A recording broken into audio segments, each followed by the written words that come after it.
So let's just pin you and spotlight for I pinned everyone. her, but you need to pin the guests. Okay, great. Yeah.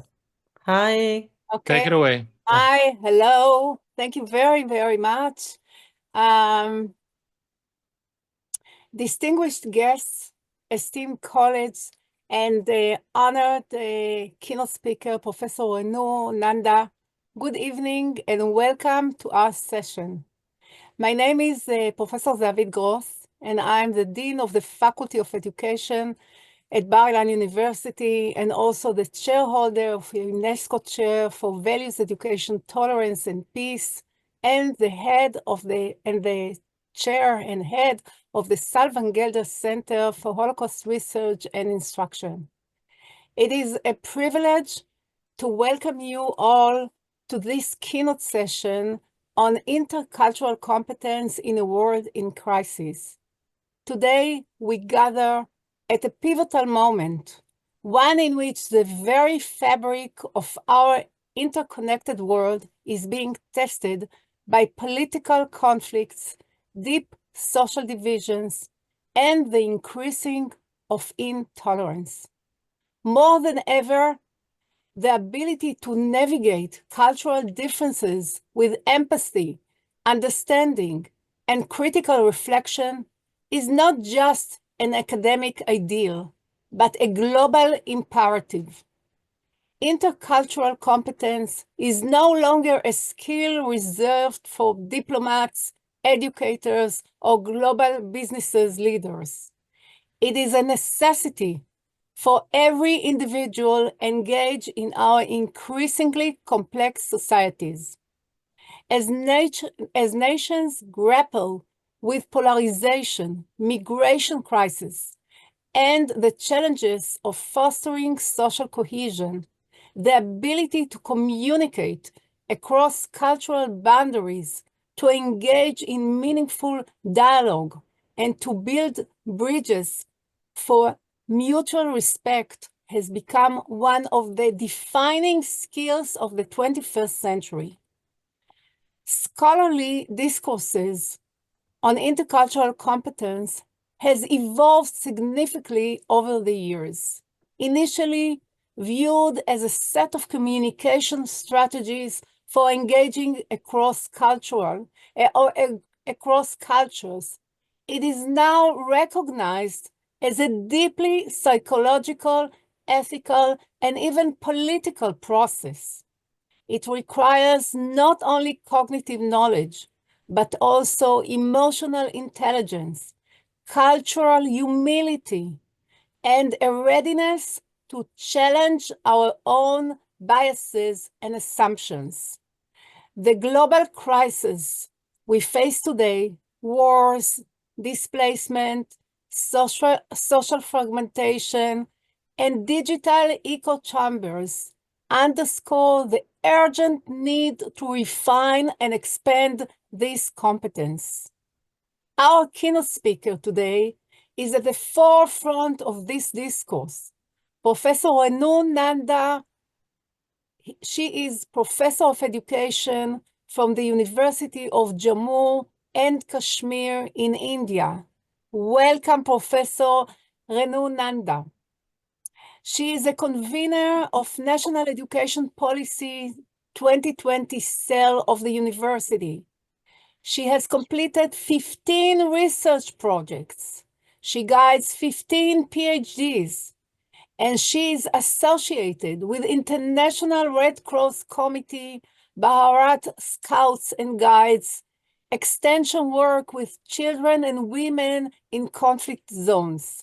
She has published nearly 100 publications. Her work sheds light on how we can transform intercultural competence from an abstract concept into concrete strategies for conflict resolution, inclusive education, and sustainable peace building. I'm confident that her insight will not only deepen our academic understanding, but also inspire actionable change in our communities and institutions. With that, It is my great honor to introduce Professor Renu Nanda, our keynote speaker. Let us begin. Professor Nanda, the floor is yours. Please. Good evening, everyone. Thank you so much, Professor Zavid Gross, for your kind words of introducing me to the wonderful audience. I'm delighted and very, very thankful, expressing my gratitude to Professor Zavid Gross, to Manal, who's been taking care of regularly mailing and checking with me from time to time, and all the organizers of this wonderful event. In fact, when Zavid spoke with me, she told me about this particular event. I was overjoyed. I was very happy because herein I will be sharing some of my thoughts and perceptions with regard to beyond borders, cultivating intercultural competence for a connected world. And I begin here with a quote by Ola Joseph. I quote, "Diversity is not about how we differ. Diversity is about embracing one another's uniqueness," unquote. Dear participants, I would like to share with you something very interesting. Just imagine a small village in the Himalayas where a child holds a smartphone gifted by a relative working overseas. Through that device, they learn about the Amazon rainforest, meet a friend in Nairobi, and discover music from Brazil. This simple moment captures the essence of our world today. One where lives are intertwined despite the mountains, oceans, and borders that separate us. Well, this is something very interesting about connectedness.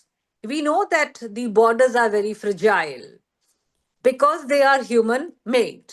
They've been drawn and redrawn over centuries, often in blood and conflict. Yet they remain fragile in the face of a shared reality. Let us all think about COVID-19 pandemic. It started in one corner of the world, but quickly brought every nation to its knees. A virus doesn't need a passport.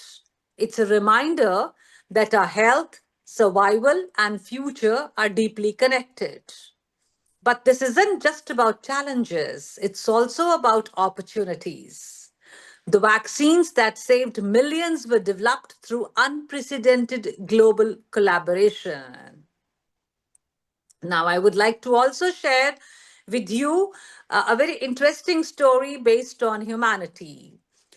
This is about Malala Yousafzai, a young girl from Pakistan who stood up for her right to education. Her story sparked a global movement, inspiring millions to fight for girls' education everywhere. Her voice transcended borders, reminding us that the struggle of one is the struggle of all. Let's consider Greta Thunberg, whose solitary protests in Sweden blossomed into a global climate movement. Her voice became a rallying cry, uniting people across continents to demand action for our shared planet. Well, these stories remind us that connectedness is not just an idea, it's a force that changes lives. But at the same time, we know that connectedness isn't only about the global icons, it's about us, the ordinary people. Let's think of the clothes we wear, the coffee we drink, the technology we use.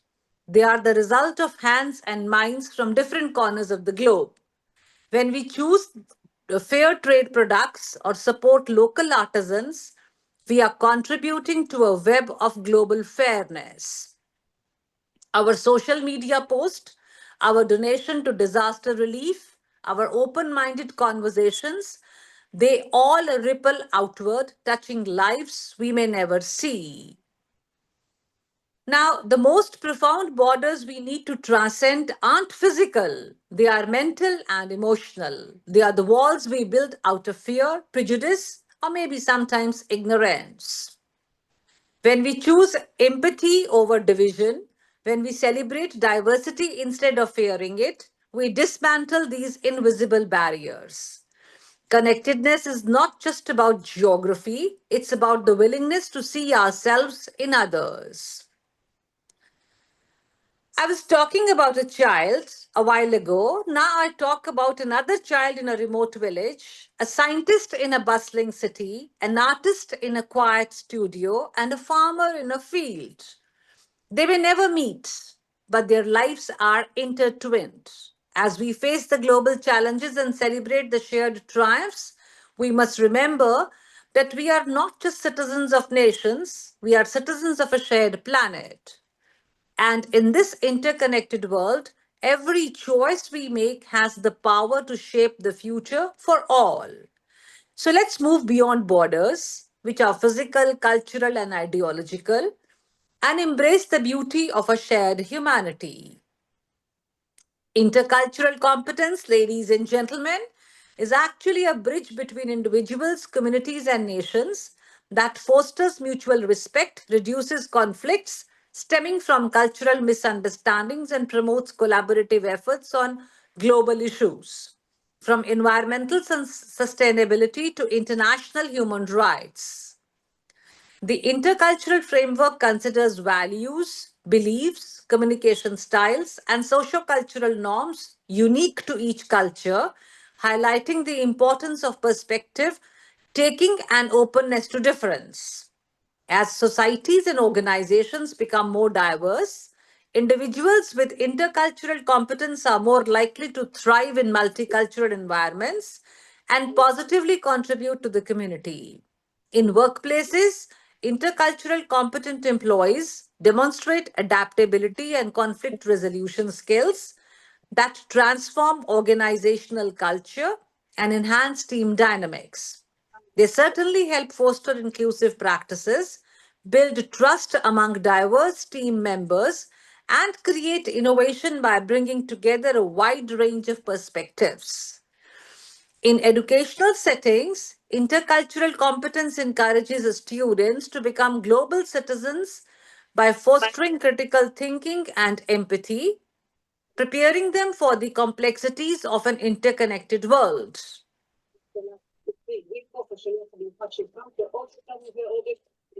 Various models, such as the developmental model. Sorry, can you open your phone, please? Yeah, can you please mute everyone? I am, but I muted everyone and then I muted everyone. Yes, please, Nanda, please open your microphone. Please unmute yourself. Nanda? Yeah. Yeah, please. Thank you. Sorry about that. Okay. Yeah. Yeah. So, various models, such as the developmental model of intercultural sensitivity and the intercultural competence continuum, provide theoretical frameworks that outline stages through which individuals advance from denial of cultural differences to the integration of cultural perspectives. These models underscore that intercultural competence is not innate, but rather acquired over time through intentional learning, such as immersion in diverse environments, intercultural training, and the feedback. Globalization has introduced both challenges and opportunities in the pursuit of intercultural competence. The digital revolution, migration, and international trade have led to an unprecedented blending of cultures, but they have also sparked cultural tensions and identity crisis. The rise of online platforms, for instance, has connected people across borders, but has also highlighted the risk of cultural misunderstandings that can escalate quickly in a digital environment. Hence, Digital intercultural competence has emerged as a subset where individuals navigate cross-cultural communication online, acknowledging different communication styles, cultural expressions, and potential for misunderstandings. Cultural competence adapts to shifting dynamics in the modern era, where individuals may identify with multiple cultural identities and where traditional cultural boundaries become increasingly fluid. Concepts like intersectionality, the idea that individuals' experiences and identities are shaped by overlapping social factors like race, gender, and class, add complexity to intercultural competence by requiring a more nuanced approach to understanding diversity. At the policy level, dear participants, fostering intercultural competence has implications for international diplomacy, public policy, and global cooperation. Effective diplomatic relations depend on intercultural skills to build mutual respect and understanding. Likewise, public policies that promote cultural diversity, inclusion, and anti discrimination contribute to an environment where intercultural competence can flourish. Global crises such as pandemics, climate change, and migration issues further underscore the need for intercultural competence, as effective responses require cooperation and understanding across borders and cultures. Intercultural competence in today's world is actually needed, as has already been said, for various concerns. The first one is enhancing communication in a globalized workforce. In a world where business and organizations frequently operate internationally, intercultural competence allows individuals to effectively communicate across cultural barriers. This helps reduce the misunderstandings that arise because of the nonverbal cues and expectations. Therefore, the intercultural competence improves teamwork and collaboration, as individuals who understand cultural nuances can bridge these gaps. Second is building inclusive communities. This has already been said in a different way, that it promotes mutual respect and empathy, reduces prejudice, and encourages individuals to see diversity as an asset rather than a barrier. Students equipped with intercultural skills can engage respectfully with peers from diverse backgrounds, fostering inclusivity within the classrooms and beyond. And this certainly will reduce the risk of conflicts stemming from cultural misunderstandings. The third one is promoting innovation and creativity. By valuing different viewpoints, individuals and organizations are better positioned to think outside the traditional boundaries, leading to new and creative solutions. In sectors like technology, healthcare, and art, individuals with intercultural competence can draw from various cultural insights to create products, services, or maybe even strategies that cater to global audience. The next one, improving international relations and diplomacy. Intercultural competence is essential for diplomats, policymakers, international leaders to navigate complex global issues. Understanding different cultural perspectives helps in negotiating agreements, building alliances, and fostering positive international relations. In foreign policy and diplomacy, intercultural competence helps leaders and representatives approach sensitive topics with empathy and cultural awareness, reducing the likelihood of conflicts and misunderstandings. It supports cooperative solutions for global issues like the human rights and the economic development. The fifth concern, supporting global education and study abroad programs. Students with these skills are better able to appreciate and adapt to the norms of other cultures, making their experiences abroad more meaningful. This competence also prepares the students to become global citizens, equipping them with the awareness and respect for diversity necessary in a multicultural world. The sixth one, boosting customer relations and cultural sensitivity in business also. So companies with intercultural competent teams can approach clients with cultural sensitivity, respecting their preferences and building stronger, lasting relationships. So they can demonstrate respect for cultural differences and also gain trust and credibility in the international market. Seventh, facilitating healthcare and patient-centered care. In healthcare, intercultural competence is essential for delivering patient-centered care.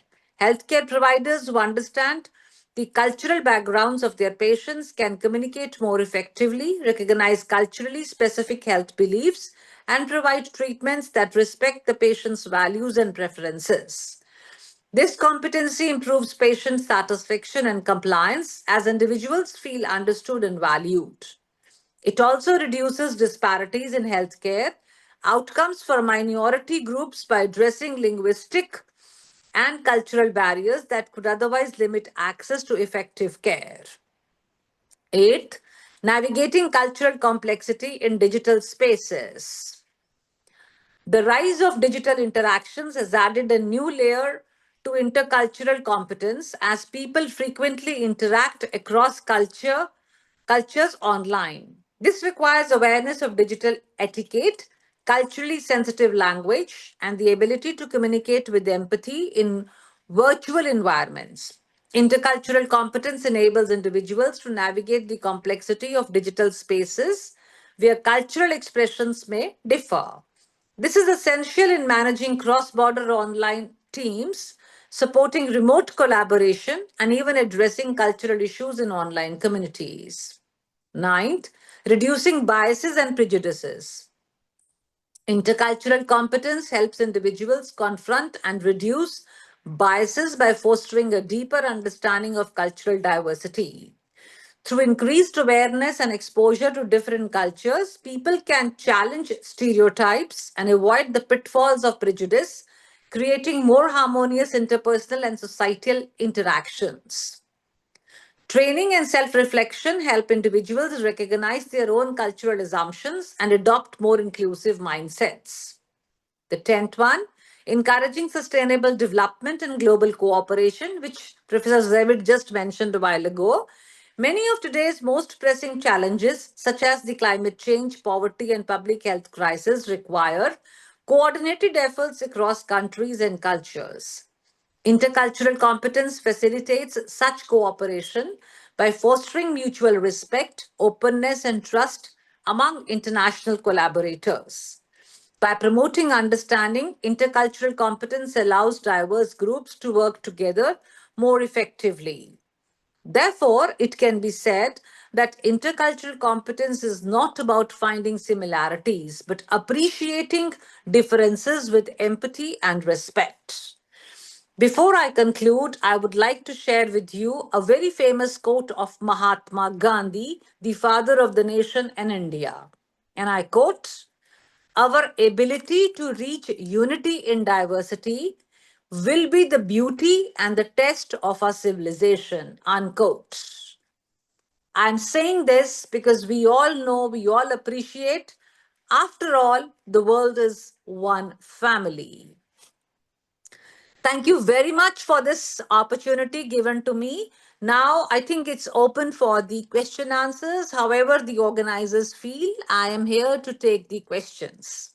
I hope I have not crossed my time limit. No, thank you so much, Nanda. It was an excellent presentation, and you are a real role model for us, and your lecture was a real inspiration for us. And now I hope that we are going to have a very lively discussion where people are going to ask questions, and I will open the floor for everyone for the Q&A session. Please, if you have something to raise, please raise your hand. And if not, I have a question. So please raise your digital hand and we'll call on you accordingly. Yeah? Oh, So, with Zavit, we can. Oh, come on, Howie. You Mhm. don't have to do that, Zavit. Okay, let's start with me. I would like to ask you, you know, Nanda, my real new sister. I'm so Thank you. happy for this opportunity to listen to you. But you know, you have described and analyzed a very ideal and rosy world, yet we are facing in our world a huge identity crisis and a lack of the sense of belonging, especially among adolescents. Now, my question is, how can intercultural competence cope with those two challenges and enhance what we call social cohesion? Okay. You see, like I said, that the first and the foremost thing is that we have to agree to disagree. The point is that each one of us wants that we should be understood by the other people, and it is me, it is I who's important. So this cohesion comes only when we start thinking together, respecting each other's feelings. I think all issues and all problems crop up even in a family relationship. You see, we need to respect our youngers, maybe the elders, and then, open that dialogue. The dialogue is missing. And I think most importantly, you see, your country, my country, all countries have their own cultural traditions, cultural patterns, norms, right? Somehow I feel that we have not, our generation seems to have failed in what? In cultural preservation, in cultural conservation, in the transmission, and in the enrichment of culture. That is why you see there is this problem of cohesion. Now, Nanda, how can we be more proactive in the academia? You see, it seems to me that we are very neutral. I mean, we are very good in wording and in lip service, as we say, with slogans, etc., etc. But I don't feel that we are really proactive, for the betterment of this world. How can we use intercultural competence as a real tool and a realistic tool to enhance all those big words and ideas? Yeah. Thank you so much, Professor Zavid, for that question. I somehow feel that we have not been able to optimize this interculturalism and the very fact that we can, optimize these opportunities in our own classrooms to begin with. After all, you need some platform to start with. Despite the fact that we talk so much about intercultural competence, right? And we need to acknowledge that what strategies can be adopted. So I think the simple strategy is to include these practices, the success stories in our course curriculums. And we can start from any class, right? From the beginning until the higher education. And just including in the curriculum is not enough. We have to have a pedagogy that will match. You see, you and me teach in the classroom everything, whether it is environment science, it is mathematics, it is history. This is not how things are taught. And then yet we expect that people will respect diversity, and we will have inclusive practices. So I think somewhere we need to first change our approach, our way of looking at things, and let us be the right ideals, the right examples to be followed to begin with from our own homes, the spaces that we are in. For example, this wonderful event, this conference. So, the more people watch, the more people hear and take down the notes, I think it becomes very, very great learning experience for everyone. It's a win-win situation for everyone. But because we have limited everything, limited in terms of not only the time, but limited in terms of, the audience.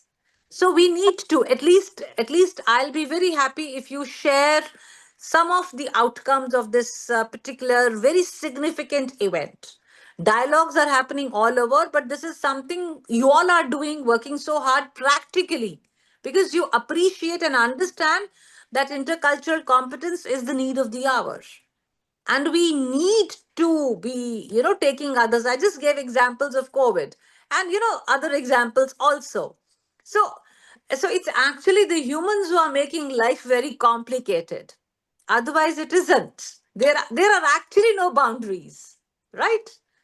Yeah, So, absolutely. Yeah, yeah. I totally agree with you. And you know, especially now in Israel, we are amidst of on a terrible war. You see yet, if you can see here the audience, you can see that we are sitting together, our Palestinians and Jewish scholars together here, discussing the whole issue of intercultural competence. I think that this is really very unique.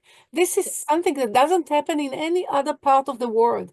This is a fantastic opportunity for us to reflect on something which is so meaningful for us.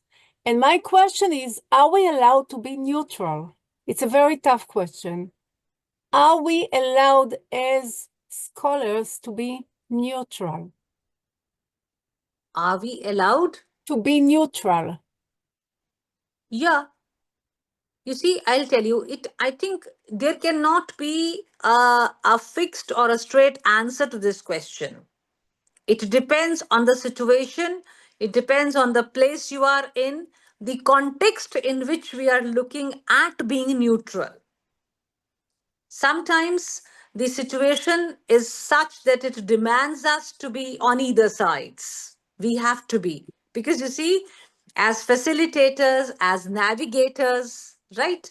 As friends of our students or the groups that we lead, our role is very challenging. It is very difficult to be a teacher, very difficult to be a mentor or to be a guide. Because it is just like Zavid, it is just like a mother who has diverse children from diverse backgrounds. Yeah. Somebody is good in one thing and the other one is not good in anything. And how does she, how can she be neutral? So it's for her it is very difficult. So she has to, or he, whoever the parent is, has to adopt a strategy being, neutral. So I think it's very, very dicey. It's very difficult. But yes, I'm sure if we continue to talk like that, if we continue to brainstorm like this, we not only open avenues for ourselves, but for millions of others who would be forever hesitant to be even talking about issues like this. That's very important. Thank you so much. I see that Professor Leslie Bash wants to ask a question. Thank you very much for being with us, Leslie. Thank you. Thank Thank you. you so thank you so much, and thank you so much for such a stimulating presentation. I would like to ask whether you might agree with this, that before we can have intercultural competence, we need to develop intracultural competence and intracultural introspection, so that unless we have a degree of honesty about ourselves, Yeah. which may be quite painful when we start to deconstruct our own histories, our own cultural histories, political histories, and so on, only then will we possibly be in a position to develop intercultural competence. Thank you Yes, so much. Professor. Yes, Yes. Professor. I totally agree with you. There is, it's very important for us to have that intracultural competence because it's a step towards being intercultural. And at the same time, I think what is very important is the time zone, is the setup, is the situation that we are in. Sometimes we get very interesting answers and I would say incidents, quotations from such students or such people who have had no exposure of being talking about the intercultural. So like I was saying that I would just mention that I work in the border conflict area. So if you go and talk to professor the children there, so they would say that, ma'am, the color of our blood is red. So we want to go and see the other side. What color of the blood do they have? And why are they so much interested in conflict, or in not appreciating or agreeing that what we want? So I think you're very right. I totally agree with you. Wow, Nanda, I totally agree with you. I must tell you and must share with you, for 28 years, I'm a facilitator of a conflict resolution course between Palestinian and Jewish students. Yeah, really? Bintu Sara! رنا ميمي كلها بتقدرش ترد لنا في زوم. For 28 years, it was really a real challenge. But those 2 years since 7th October 2023 until now, it was a real challenge to sit in a classroom with both Palestinian and Jewish students. So what I studied is about intercultural competence and intracultural competence, that we need to be more humble. We need to be, we need to use what we call humility. I think that we need to, I think that we need to practice the muscles of compassion. You know, the muscle of compassion is something that we really need to practice on a daily basis. So, you know, it was a tough year for all of us. Yet, I think that this is our responsibility, and this is the responsibility of the academia, to be courageous human beings and to meet together as equal human beings and to give each one a real equal opportunity to voice his own narrative. As you were talking about the uniqueness, and to introduce his own uniqueness, so that we can really practice our humbleness on the one hand and practice the muscle of compassion. What do you think about this? You are muted, Nanda. Sorry. Yeah.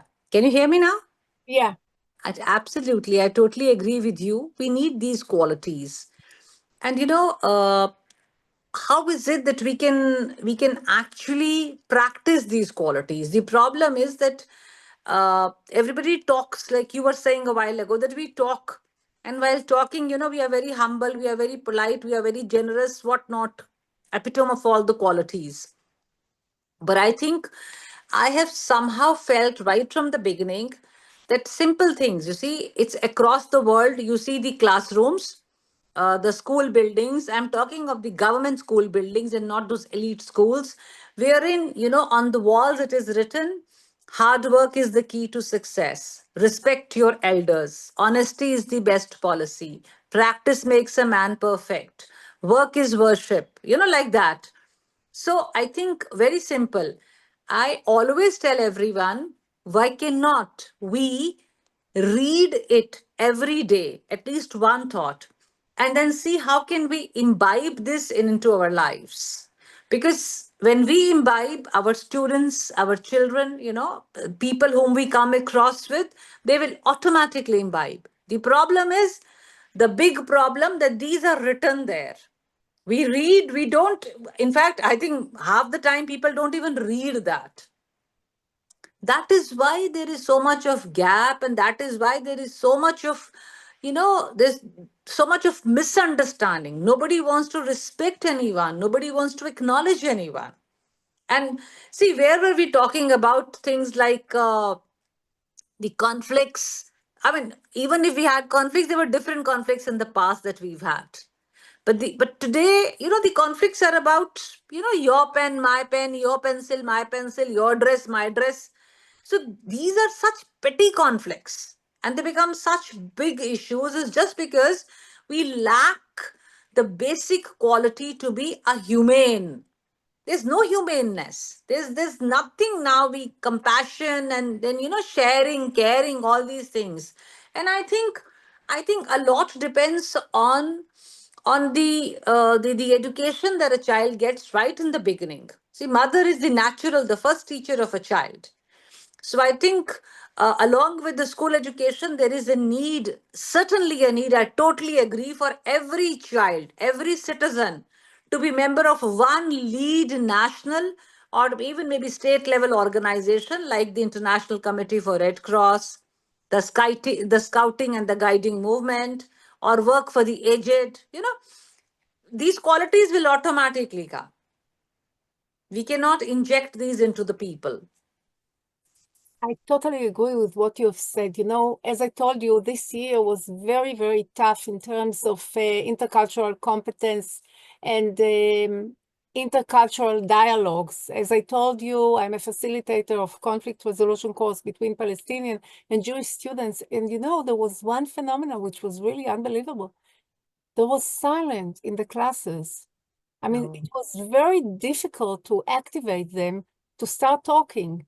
And what I had to do, I had to voice the silence. And that was a real challenge for me.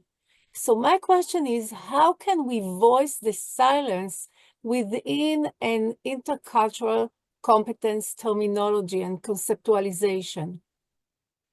Yeah, you see, somehow I believe and I feel with my own experience and little understanding that I have, that silence has its own language, right?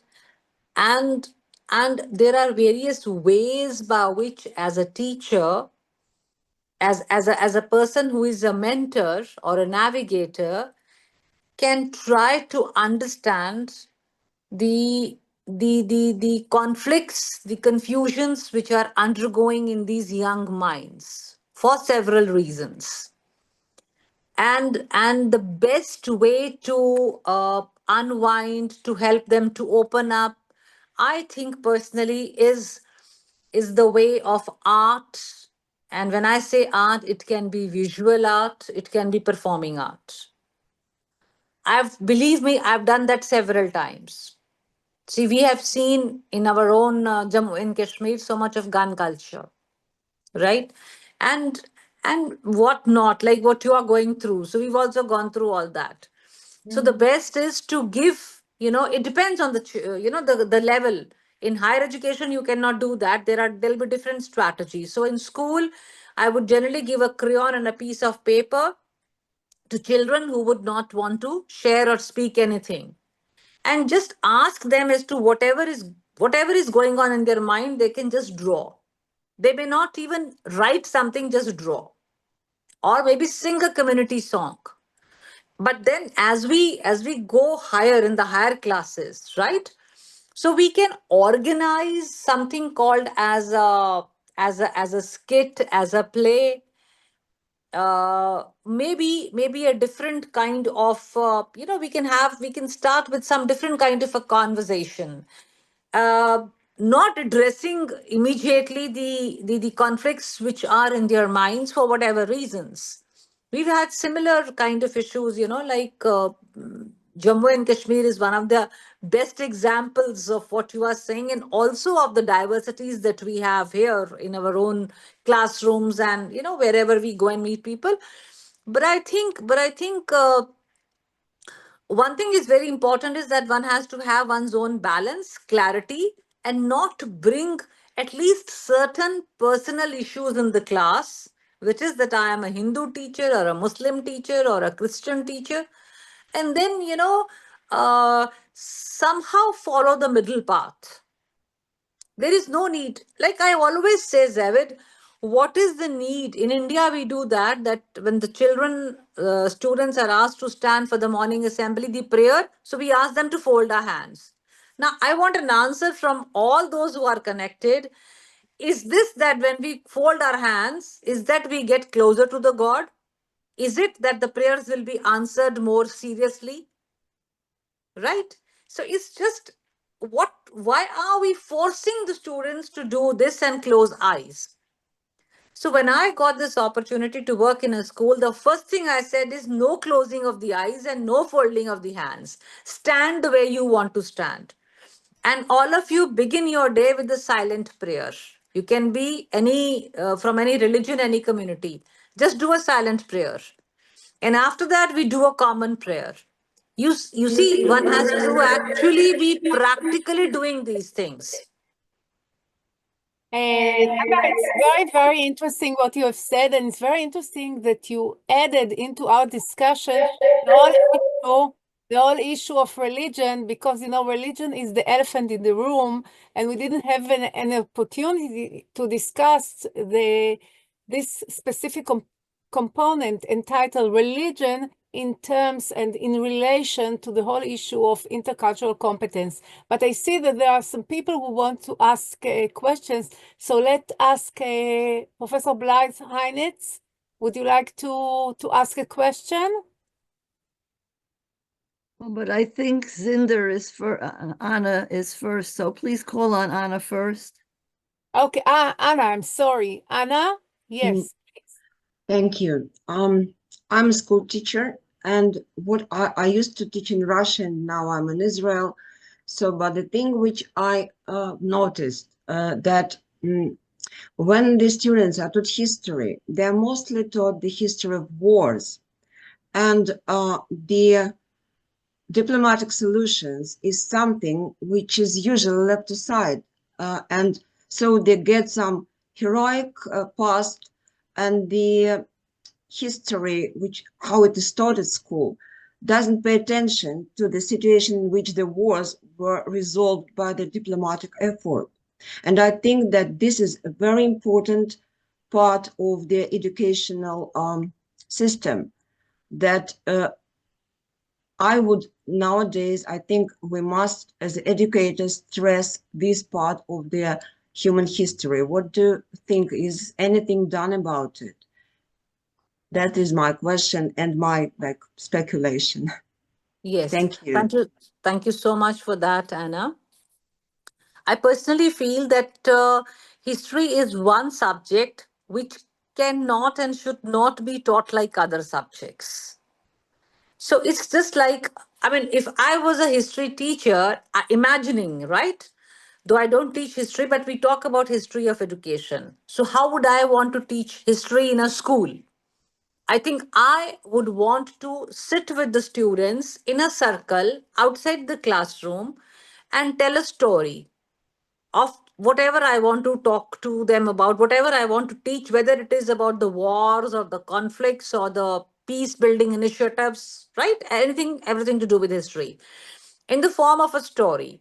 And after that, in fact, just before telling that story, I will give a small paper to each one of these children with a pencil. And I will ask them to write their, I mean, just mention as to which personality, which person, which figure, they impressed them the most in my story. And I will also, give them some hints that there could be something to do with fight, with the peace, with the, different values, all those. Then I narrate, but I don't have to take too long to tell a story, otherwise they'll get bored. So the story finishes, and as soon as the story finishes, I'll tell them to pick up a character, whoever they like, the soldier, the king, the women, the child, or whatever. Okay. I mean, there could be 2 soldiers, there could be 4 kings, that doesn't matter. As a teacher, okay, I don't have to be so strict about it. And then I will ask them to role play whatever I have told them.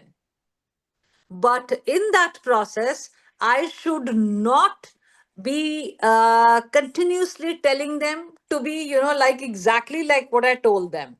Because whatever they are enacting are the feelings which are within them. Let that come out. Things will get much better because they've heard the version from you. Now let us hear their version. Let us, unwind their minds. Let us reach their hearts, reach their minds. That's the best way. And maybe, end the class with a nice community song in a happy way. So every time I will think of something different and new. It cannot be the same. That is why you see teachers' role now has become so boring, because teachers are not at all, most of the teachers are not interested. I'm not telling you, but I'm also one. But we're not interested in experimenting with our students. I would want to take my students out, every time and all the time. That's how I look at things. Thank you so much. Thank you. Thank Pleasure. you so much. I think that Anna is happy with the answer. Yes, thank you very much. So please, Professor Blythe-Heinitz, the floor is yours. I'm so happy that you went before me because I was a professor of social studies education, and I always had a peace education segment in there, and also in our study of history and how to teach about history from preschool, kindergarten, up through middle school, which would be through grade 8 or grade 9. And it was a big challenge because my midterm examination, I gave them critical subjects to talk about the Holocaust in Europe during World War II, the Japanese-American internment camps in the United States in World War II, and some other similar challenges, immigration.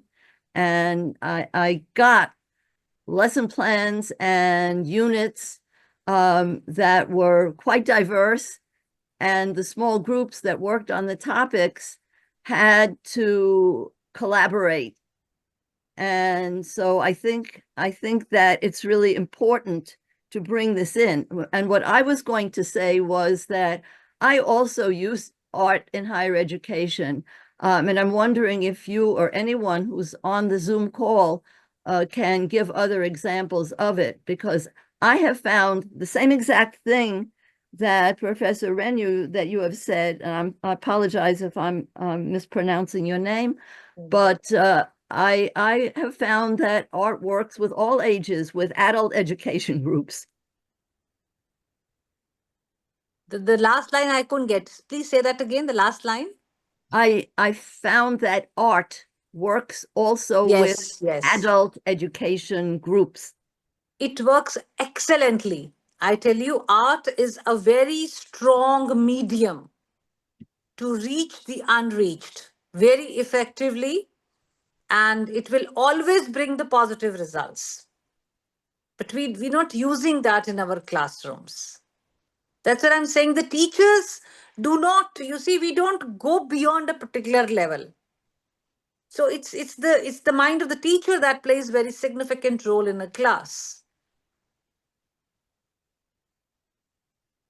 Thank you. Thank you very much, Nanda. I would like to ask, is there anyone else who wants to ask something?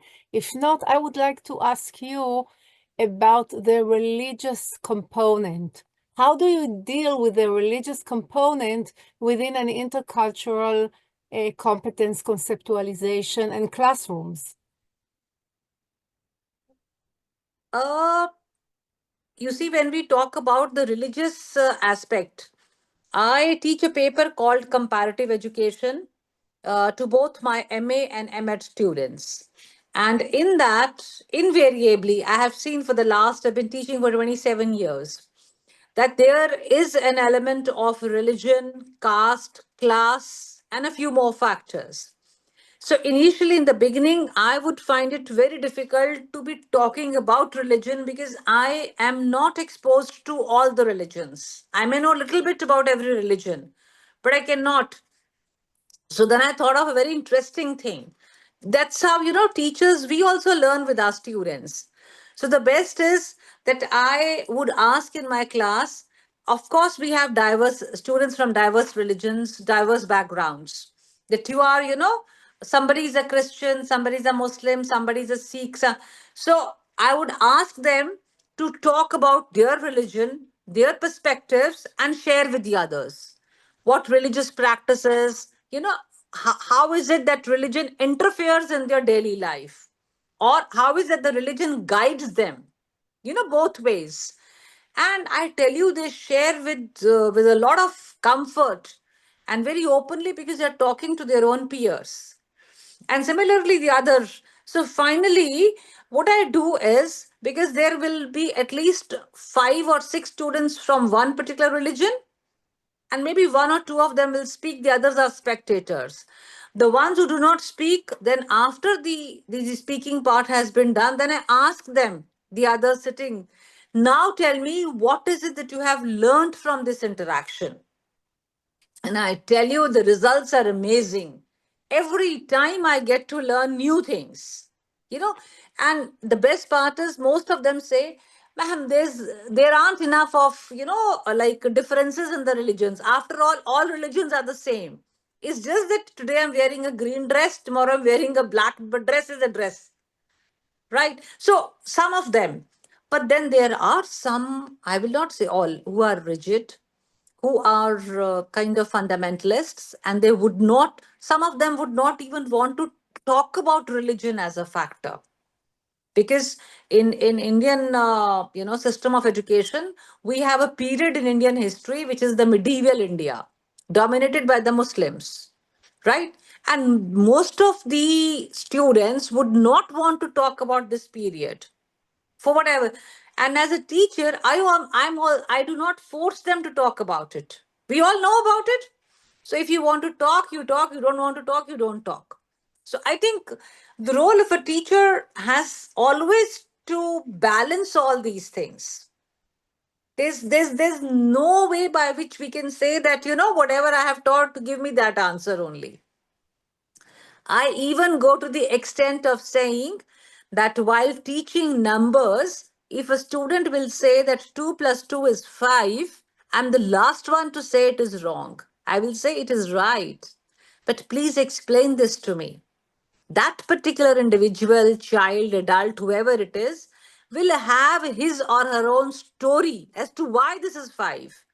Now, I have to respect that and yet, be firm on my point. But generally, as teachers, we don't have the patience to do that. So we say, no, I taught you so many times. So give me the correct answers. I think as teachers, we also need to be more receptive and, be exhibiting these qualities that we would want to look, into our students. Wow. Dear Nanda, dear Professor Renu Nanda, I would like to thank you so much on behalf of all of us. You gave us a real, a wonderful explanation and a wonderful example. You are serving as a role model. How can we use practically intercultural competence? You are not just talking and talking or preaching. You are doing it practically. And that was really very, very unique. And I want to thank you so much for the wonderful introduction and wonderful presentation, and especially to a very important discussion where you had an opportunity to really practice your own intercultural competence. So again, thank you very much. And I would like to conclude our very inspiring session with a prayer. And I want each one of us use his own language and his own religion to pray for peace. And I would say, Oseh Shalom Bimromav. In Hebrew we say, Oseh Shalom Bimromav, Hu Yaseh Shalom Aleinu Ve'al Kol Israel Ve'imru Amen. God in heaven, please bring us peace. Amen. Thank you very much for this inspiring session, and let's hope for a better future for all of us. Yeah. Thank you so much for this wonderful opportunity. I'm delighted and very happy. Thank you. Thank you, Zavit and Renu. I really appreciate Nanda. We know also the Thank time difference you. is also difficult for you. So we really appreciate your Thank you. input. It's really very rich. And I think for us, most of our students and our participants are really not aware of the context in India. So thank you for really shedding light on that. So we appreciate and we look forward to hosting you in future events. Thank you very much. And